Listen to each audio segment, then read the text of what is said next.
This is Destiny with the Star Wars lens, like this really cool combination that hasn't been done before. I can't wait to take a Praxic Blade to Mars. Don't be a ridiculous fan. Just stay cool. Wait, we gotta squat it up and play through. Oh, yeah.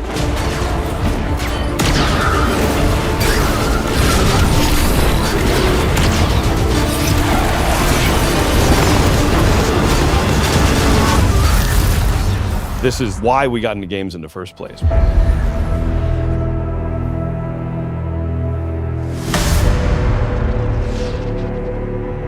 Early on, we developed this North Star, authentically Destiny, unmistakably Star Wars. It has to be something that feels like a Destiny story. It can't feel like a one-off. This can't feel like a side quest, right? Like this has to be a continuation of the Fate saga. I had this vision. I knew it came from the Nine. But with Star Wars beats and Star Wars visuals. This was uncharted territory for Lucasfilm Games, and that this is the first time we're telling a story inspired by Star Wars within a different universe. At the heart of I think every Guardian's identity is this healthy, independent, rebellious streak. We were excited to actually explore that scoundrel fantasy, bounty hunters, the syndicates going out and doing jobs with a ragtag team. We took inspiration from Star Wars to ensure the scale, visual language, soundtrack, and cinematic storytelling in Renegades delivered on everything fans will have come to expect from the franchise. The Praxic Blade collaboration stands out to me. Because lightsabers are so iconic, it was absolutely critical to get that balance right.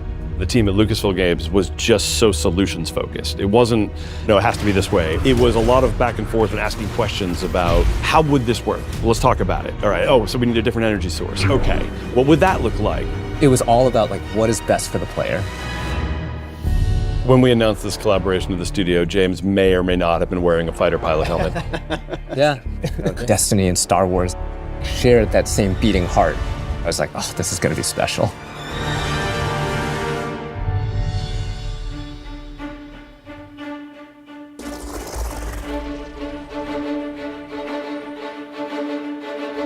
We were given such a unique challenge. How can we achieve the aesthetic and the feel of Star Wars without losing the narrative threads that we've created so far for Destiny at the same time? It wasn't until we found our footing with creating a foundation in Destiny that things started to click together.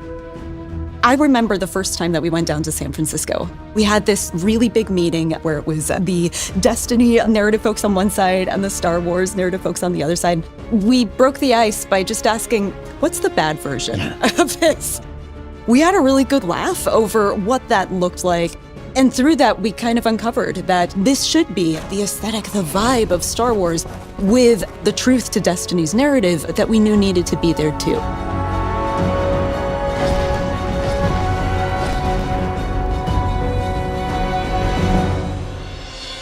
We begin 2 months after the Edge of Fate has happened. The world has moved and changed, and we're still trying to figure out what Binding the Nine means.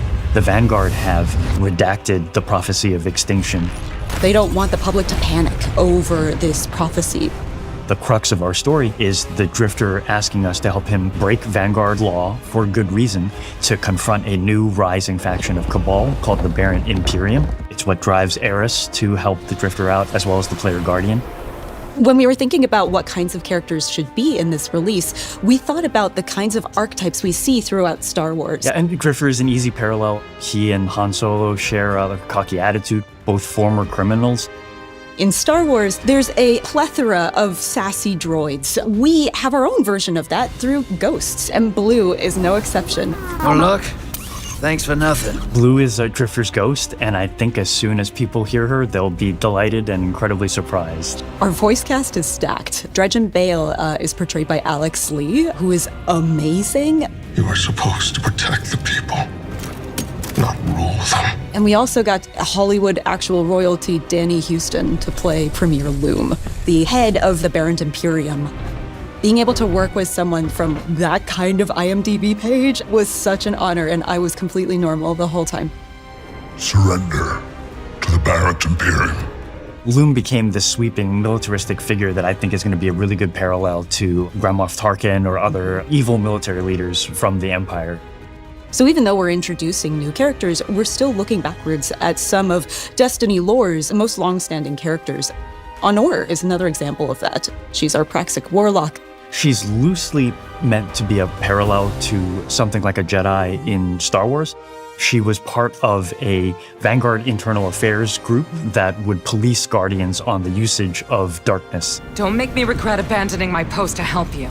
Not now, Honor. Yeah, she has to grow up with the times a little bit because the world has changed and a whole lot of people are using darkness now. And she gets to grow and kind of ask herself, like, am I still adhering to my own values if I allow myself to be open to these kinds of ideas? The Drifter belongs with us! The Drifter left your cult long ago. And then there's Bale, Dredgen Bale. Dredgen is a dark guardian that represents absolute darkness. Dredgen Bale doesn't like the fact that we're ruled by a city of immortals who can't step down and that weren't elected. He's got kind of a point, but his methods for addressing that point suck. He makes many bad choices. One of my favorite parts about a lot of villains in Star Wars is that they have just like the capability of making a right choice and then consistently do not make good choices. Bale is trying to fill a hole in his life in all the wrong ways. And he just can't, and he never will. But man, we're gonna hope that he does someday. The time of guardians as shepherds of humanity is over.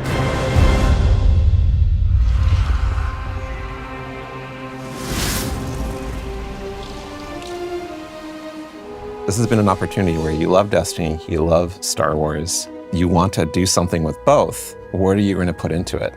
Oh my God, it was such a challenge at first, finding that sweet spot of how do we make something that can live in both worlds and not feel out of place in either, but also feel totally new and exciting. It wasn't always about where do we find the exact middle ground, 50-50 Star Wars and Destiny, because at that point, you're feeling almost a little derivative. There's those moments along the way when we were like, this is just Star Wars. This is not the purpose of the collaboration. We want to have something kind of new that makes you think of both. I remember when we were trying to figure out what we're going to do with our new Cabal. We started in that place where it's just Cabal wearing a stormtrooper outfit. Yeah. But it wasn't until we injected more of that weird alien design of a lot of these armor sets, that was kind of what switched it over from this is too derivative to this is really working. I think it comes through in the visuals in every single map. There are little Easter eggs and little treats here and there that we hit around, and Lucasfilm Games has been awesome at collaborating with us and even putting some of their input onto our maps so we can really give the players something exciting.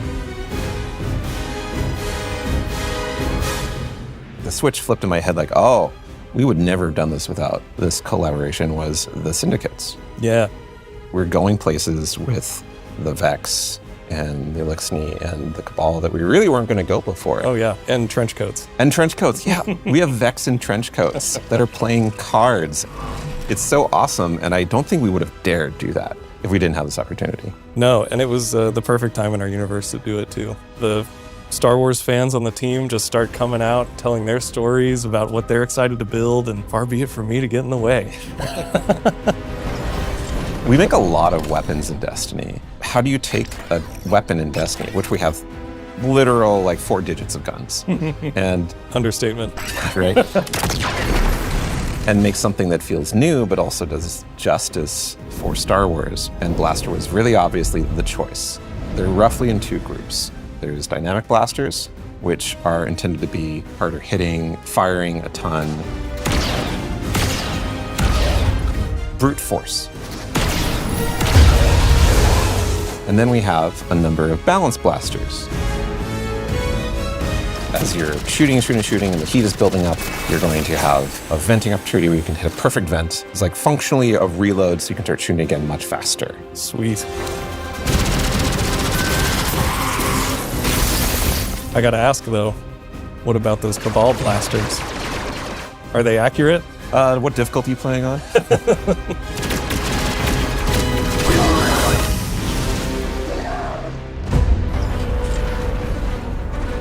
We have swords in Destiny, but we don't have a Praxic sword. We don't have We do not. a lightsaber approximate. has an exotic primary weapon that's kinetic, where you can reflect a bunch of blasts, kill enemies with it, and throw it out and get a ton of damage.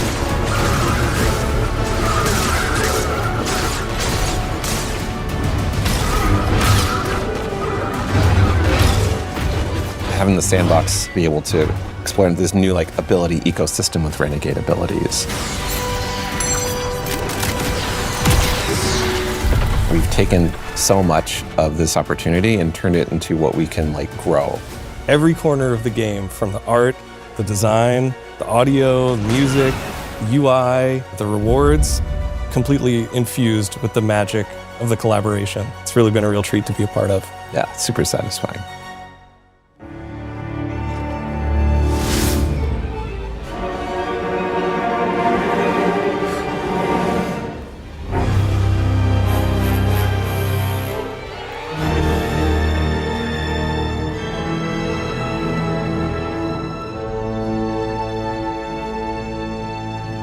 Good morning, everybody.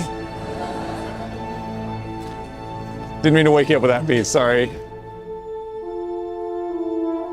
The overarching theme for this was to create a score for this release that felt like it was cohesive as a whole. We're all talking to each other and collaborating with each other. We were able to explore different ways of orchestrating, different ways of writing with the orchestra that expand on the Destiny palette and make it fresh and new. When I look at the Star Wars scores, there were certain elements that naturally fit string flourishes or wood flourishes that would play into a certain moment. When it's like, oh, I know I want something to feel more Williams, so I'll push it, not this Williams, the John Williams. I'll push it more in that world. Another thing too is the amount of percussion. I had some ideas that felt more full-on Star Wars, and once you flesh out the percussion arrangement, it instantly sounds more Destiny as a result. For me, a lot of it was about framing, where when I use a lot of the Destiny themes, how I set them up and how I'm transitioning in and out of moments are much more Star Warsy in terms of the harmony and orchestration.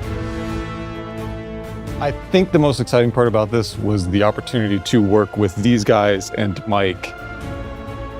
You definitely made it a point to kind of bring us together and listen to each other's music. But Brendan, you wrote something with the most beautiful oboe solo in it, and it drives me nuts that I didn't think of it first. No one wanted to follow Brendan is what it came down to. Brendan's cues just sound amazing from the start.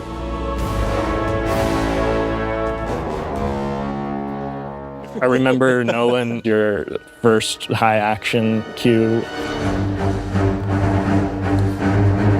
Everyone was like, whoa, because it's really fast, really intense. Josh kept on spinning around and looking at you. Humans have to play this. Jeez. Destiny has so many themes, and that's a great vehicle for doing the Star Wars spin. Our first meeting was discussing that main theme, and I remember hearing it for the first time.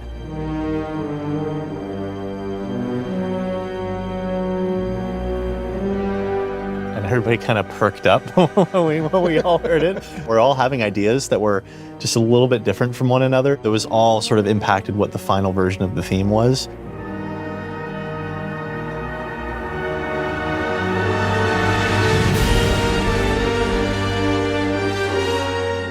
Dredge and Bail.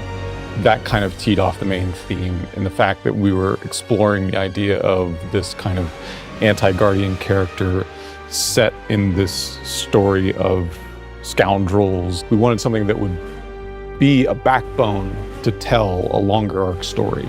It has a layer of ominousness to it. It has a layer of mystery to it, but it can be turned other ways. I felt a sense of menace. Yeah. I'm just excited to get to experience it with players. Just really hope that personally I've written something that they can really connect with and love, and if I can cause a couple of goosebumps in there, I'll take that as a bonus too. I hope players get taken on a journey that inspires them and makes them feel like this world is really unique and really special. My favorite feeling as a creator is getting to watch someone's look of like absolute surprise. I want players to feel hope, that exciting, boundless potential that Destiny has, and world of possibility that Star Wars unlocked.